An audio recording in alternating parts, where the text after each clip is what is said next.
بسم اللہ الرحمن الرحیم۔ حضرت عثمان ابن ابی عاص رضی اللہ تعالی عنہ بیان کرتے ہیں کہ میں نے رسول اللہ صلی اللہ علیہ وآلہ وسلم کو فرماتے ہوئے سنا، جیسے تم میدان جنگ میں دشمن سے بچاؤ کے لیے ڈھال استعمال کرتے ہو، ایسے ہی روزہ دوزخ سے بچاؤ کے لیے ڈھال ہے۔ بہتر طریقہ ہر ماہ 3 روزے رکھنا ہے۔ رسول اللہ صلی اللہ علیہ وسلم ایام ابیض کے بھی روزے رکھا کرتے تھے۔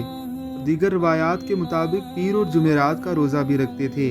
بعض اوقات آپ علیہ الصلاۃ والسلام نے جمعے کا روزہ بھی رکھا، لیکن اس حدیث مبارکہ میں تخصیص کے ساتھ 3 دن کے روزے رکھنے کا حکم دے کر رسول اللہ صلی اللہ علیہ وسلم نے امت پر تخفیف فرما دی ہے۔